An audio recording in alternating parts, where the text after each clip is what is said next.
안녕하세요, 정 원장입니다. 오늘은 지난 시간에 말씀드린 대로 장에 대해서, 그리고 장의 건강이 진짜 중요한 이유에 대해서 여러분과 같이 알아보고자 합니다. 최근에 장에 관련된 그런 식품들이 굉장히 많이 판매가 되고 있죠. 유산균부터 해서 프로바이오틱스 이름도 굉장히 멋들어지게 지은 그런 식품들이 굉장히 많이 판매가 되고 있는데요. 근데 정작 그 장의 건강이 왜 진짜 중요한지에 대해서는 설명해 주는 것이 잘 없죠. 그래서 제가 존재하는 겁니다.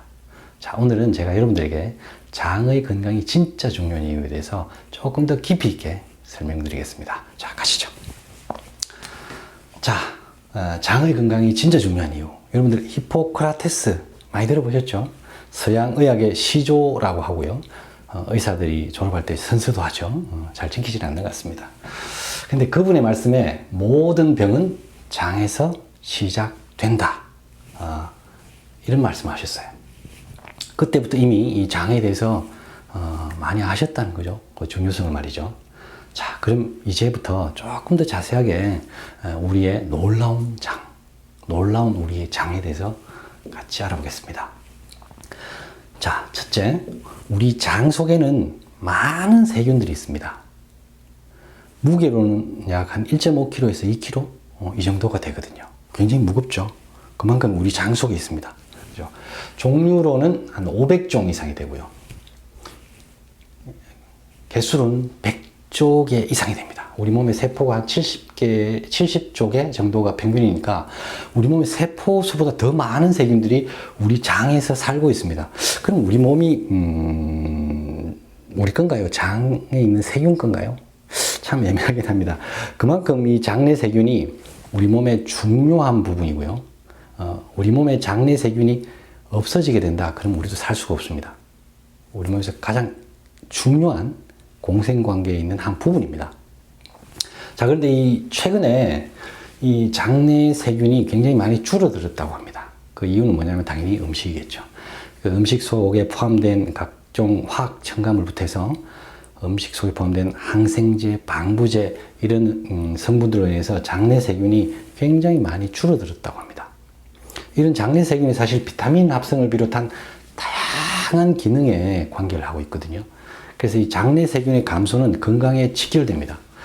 실제로 그 아토피가 있는 그 어린이들의 장내 세균의 그 숫자를 파악해 보니까 아토피가 많은 어린이들은 이 장내 세균의 숫자가 훨씬 부족하다고 합니다. 그만큼 이 장내 세균은 우리 몸의 건강에 굉장히 중요한 그런 역할을 하고 있습니다. 자, 그리고 다음으로 우리 장에는 신경세포가 1억 개 이상 있습니다. 신경세포가 1억 개 이상이 이 장에 있다는 거죠. 근데 이 숫자가 어느 정도냐면요. 뇌를 제외한 나머지 부분, 우리 몸에서 뇌를 제외한 나머지 부분에 펼쳐져 있는 신경세포 중에서 절반 가까이가 이 장에 있습니다. 그죠? 놀랍지 않나요? 우리가 신경이나 이런 손의 감각을 위해서 손발 이런 데가 많을 것 같은데 정작 뇌를 제외한 신경세포의 절반 정도가 이 장 속에 있다는 거죠. 그죠? 참 신기합니다. 그리고 다음으로 면역세포의 70% 이상이 장에 존재를 합니다. 당연히 장에 입을 통해서 여러 가지 그렇게 몸에 조금 해로울 수 있는 그런 세균이나 바이러스 이런 것들이 들어올 수 있기 때문에 당연히 면역 기능을 하기 위해서 장에 이 면역세포들이 70%가 딱 포진하고 있는 거죠. 그죠? 그리고 이 항체의 70%가 장에서 생산이 됩니다. 70%가 장에서 생산이 됩니다. 그리고 이때 항체를 생산하는데 이 장내 세균이 활성화를 시킵니다. 그죠? 그렇기 때문에 이 장이 나쁘면 당연히 면역력이 떨어지고 엉망이 될 수밖에 없겠죠. 자, 그리고 장에서 생산되는 굉장히 중요한 물질이 있습니다. 그게 뭐냐면 도파민과 세로토닌입니다. 많이 들어보셨죠? 도파민과 세로토닌. 그죠? 둘 다 신경 전달 물질이고요. 세로토닌의 경우에는 80% 이상, 어떤 책에는 95% 정도가 이 장에서 생산된다고 합니다. 근데 이 도파민과 세로토닌이 주로 활동하는 것은 뇌거든요. 그러니까 여기서 생산되어서 뇌로 가서 대부분 활동을 합니다. 근데 장에서 이걸 만들고 있어요. 참 신기하죠? 좀 이해가 안 되는 부분입니다. 그죠? 그 점은 제가 나중에 설명드리겠습니다. 자, 이 부분에서 제가 도파민하고 세로토닌에 대해서 조금 더 설명을 드리고 다음 단계로 갈게요. 이 도파민 많이 들어보셨죠? 행복 호르몬이라고도 하고요. 신경 전달 물질입니다. 근데 이 도파민이 부족해지면 ADHD부터 조현병, 치매, 우울증, 파킨슨, 강박증 이런 신경 관련 질환들이 생길 수 있습니다. 그리고 이 세로토닌 또한 행복 호르몬의 일종이고 신경 전달 물질인데요. 이 세로토닌이 부족해지면 우울증, 불안, 공황장애, 강박증, 불면증이 생길 수도 있습니다. 이 세로토닌이 뇌로 올라가서 멜라토닌으로 바뀌거든요. 일부가. 멜라토닌은 여러분들이 아시다시피 이 수면과 관련된 호르몬입니다. 그래서 멜라토닌이 부족하면 잠을 잘 못 자고 불면증이 되게 되죠. 그만큼 이 장에서 생산되는 이 두 가지 신경 전달 물질 행복 호르몬은 굉장히 뇌 건강에 중요한 역할을 합니다. 근데 이게 장에서 상당 부분, 거의 대부분이 생산되고 있죠. 그래서 제가 임상에서 파킨슨을 비롯한 자가 면역 질환 여러 환자분들을 겪어봤는데요. 그리고 만성 질환 환자분들도 이런 환자분들한테서 장의 건강이 좋은 분을 거의 본 적이 없습니다. 대변도 당연히 안 좋고요. 변비 환자가 굉장히 많습니다. 그래서 제가 만성 질환이나 자가 면역 질환 이런 난치성 질환들을 치료할 때는 가장 먼저 집중하는 부분이 바로 장의 건강입니다. 대변을 정상화시키고 장의 건강을 정상화시키기 위해서 굉장히 초점을 두고 그 부분에 치료를 집중하는 경우도 있습니다. 이만큼 장의 건강은 우리 몸의 질병과 밀접한 관계가 있습니다. 자, 그리고 이런 장내 세균, 우리 장에 1.5kg 이상 있는 이 장내 세균의 먹이는 식이섬유입니다. 여러분들 식이섬유가 어디에 많은지는 아시죠? 과일과 채소, 그리고 우리의 김치라든가 이런 발효식품 이런 데 아주 많이 포함되어 있죠. 현미를 비롯한 그런 통곡물, 잡곡 이런 데도 많이 포함되어 있고요. 그래서 여러분들이 장내 세균을 잘 먹이시려면 식이섬유를 잘 드셔야 됩니다. 그죠? 이해가 되시죠? 그래서 이 식습관이 굉장히 중요하고요. 그리고 제가 열과 체온할 때 말씀드렸지만 이 장의 가장 이상적인 온도는 38도씨입니다. 그래서 배가 차지면 이 장내 세균의 활동이 굉장히 떨어지고요. 필요한 그런 부분들이 약화되기 때문에 장내 세균이나 장의 건강이 좋을 수가 없겠죠. 그래서 여러분들이 배를 따뜻하게 해주셔야 됩니다. 자, 여기까지가 장에 관련된 그런 대체적인 내용이고요. 자, 마지막에 제가 이렇게 써놨습니다. 위장도 판단을 한다. 위장도. 그죠? 이해가 되시나요? 위장이 판단 능력이 있다. 자, 제가 이렇게 위, 소장, 대장을 간략하게 그려놨죠. 위가 있고, 소장이 있고, 대장이 있습니다. 그죠? 길이가 입에서부터 대장까지 하면 거의 한 9m가 됩니다. 그 중에서 위가 있고, 소장은 한 7m, 대장은 한 1.5m 정도가 되는데요. 우리가 이 굉장히 좀 이해가 되지 않는 부분, 도파민이나 세로토닌이 이 장에서 생산되고 신경세포가 이렇게 이상이 장에 존재하고 이 부분을 이해하려면 진화론을 조금 더 들여다봐야 합니다. 이 부분은 그냥 제가 재미삼아 알려드리는 겁니다. 이게 뭐냐면요, 단지 아닙니다. 말미잘입니다. 자, 말미잘이라고, 강장동물이라고 하죠. 생각을 한번 해봅시다. 사람은 아주 그 예전에부터 점점 진화를 해왔다고 그렇게 우리가 지금 알고 있는데요. 우리가 이 단계를 거쳐서 옵니다. 그죠? 근데 이때는 어땠을 것 같아요? 만약에 물고기가 이렇게 해서 이렇게 들어오겠죠. 그러면 이 안에 신경세포부터 해서 면역세포 뭐 이런 세포들이 다 이렇게 퍼져 있습니다. 그리고 이것을 먹을 것인지 아니면 뱉을 것인지 이걸 판단하는 건 요 윗부분이겠죠. 그래야 이거 오므려서 못 나게 하잖아요. 그죠? 그런데 우리가 진화를 막 해오다가 점점 발전하게 됩니다. 그래서 사실은 이런 말미잘 같은 경우에는 먹은 부분으로 내보내죠. 그죠? 그런데 조금 더 진화하면 이 잎과 항문이 분리가 됩니다. 그래서 이제 지렁이 보시면 아시죠? 이 먹은 곳 따로 내놓는 곳 따로 이렇게 분리가 되죠. 그런 식으로 진화를 하고, 그리고 이제 척수동물이라는 단계를 거치게 됩니다. 그러면 신경세포들이 이제 조금 더 밖으로 구분되면서 우리가 그 척추 쪽에 있는 그 신경다발이 있잖아요. 그걸 형성하는 단계로 갑니다.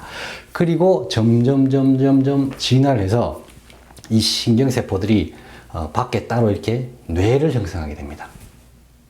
그죠? 이런 단계를 거쳐서 인간은 진화를 해왔죠. 그래서 그 흔적으로 인해서 지금도 이 장에 신경세포가 많이 남아있고요. 도파민, 세로토닌들이 여기서 생성되어서 뇌로 보내지는 겁니다. 진화의 흔적이죠. 그리고 이런 과정에서 일부 위장의 기능이 남아 있습니다. 요 윗부분이 사실은 요 위가 됐죠. 그죠? 입부터 여기까지는 요 부분이 됐겠죠. 그래서 우리가 왜 먹자마자 설사를 한다거나 아니면 먹고 토하거나 이런 기능은 이 위가 스스로 이 입구를 관리하던 그 판단 능력을 여전히 조금 가지고 있기 때문입니다. 그래서 위는 어떻게 보면 위 소장 대장의 이 전체 장에서 약간 우두머리 역할을 하고 있는 거죠. 어느 정도의 판단 능력을 보유하고 있습니다. 그래서 뱉을 건지, 그죠? 토를 하게 해서 몸 밖으로 내보낼 건지, 아니면 설사를 시켜서 빨리 지나가게 할 건지를 이 위가 판단하는 겁니다. 위가 생각이 있다는 거죠. 그런데 이 점을 제가 확신하게 된 어떤 계기가 있었습니다. 그게 뭐냐면요. 제가 예전에 그 박사학위 논문을 쓸 때 논문을 이만큼 뽑아놓고 계속 그 관련 내용을 찾습니다. 혹시나 도움이 될까 하는 그런 내용들을 찾는데요. 여러 실험 논문을 보다 보니까 쥐의 뒷다리에다가 주사 물질을 주입하고 주사를 한 다음에 이 물질들이 시간이 지나면서 어디에서 많이 관찰되는가 하는 그런 과정을 포함한 논문들이 굉장히 많았거든요. 근데 그 논문을 읽다가 제가 깜짝 놀랐습니다. 그게 왜냐하면요. 제 생각에는 제가 그냥 쉽게 생각하기에는 우리가 이 허벅지나 엉덩이에 주사를 놓으면 이 주사 물질이 혈류로 흡수되거나 림프를 따라서 나중에 심장으로 정맥을 따라서 들어가거나 그리고 돌아서 분해하거나 활용하기 위해서 간에서 많이 발견되겠지. 그러니까 심장이나 간에서 그 물질들이 많이 발견되지 않을까 이런 생각을 했었거든요. 근데 놀랍게도 일정 시간 이후에 가장 많은 물질들, 그 주입한 물질들이 발견되는 것은 공교롭게도 위입니다. 위에서 가장 많은 물질이 발견됩니다. 그 얘기는 뭐냐면요. 우리가 외부에서 어떤 물질이 들어오면 그 물질이 우리 몸에 해로운지 아닌지를 판단하는 기능을 위가 여전히 가지고 있습니다. 그래서 여러분들이 병원에 가서 조영제를 맞으시거나 주사를 맞으시거나 하면 잠시 후에 막 속이 메스꺼린다거나 막 이런 그런 반응을 느끼죠. 그 물질이 가장 빨리 가서 모인 곳은 위입니다. 그래서 위에서 그 물질을 판단하고 어려워하는 거죠. 그래서 가끔 보면 이렇게 그런 주사를 맞고 나면 그 영향으로 해서 코에서도 냄새가 좀 나기도 하죠.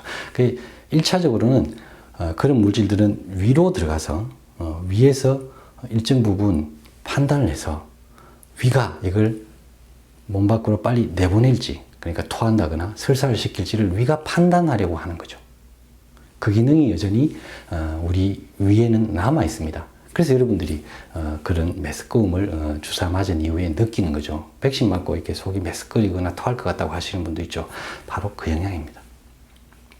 진화를 해오면서 많이 세분화되고 그렇게 역할 분담이 이루어지긴 했지만 여전히 이 소화기계의 우두머리로서 위는 판단하는 능력을 일부 가지고 있습니다. 그렇기 때문에 우리가 위 건강을 더 신경 써야 되는 부분이기도 하고요. 위를 잘 관리해 주셔야 소장, 대장이 좋아지는 건 당연하겠죠. 길게 보면 하나의 관이지 않습니까? 그죠?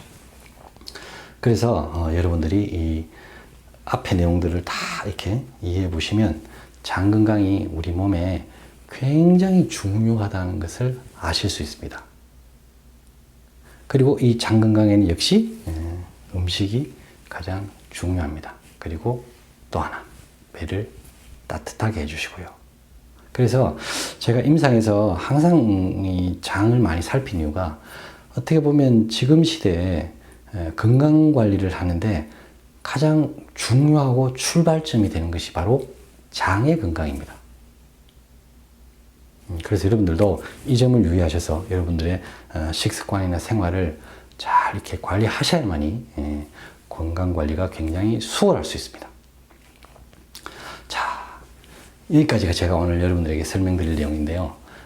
이만큼 장이 중요합니다. 그래서 이 점을 유의하셔서 여러분들은 여러분들 생활에서 장 관리를 잘 하시기 바랍니다.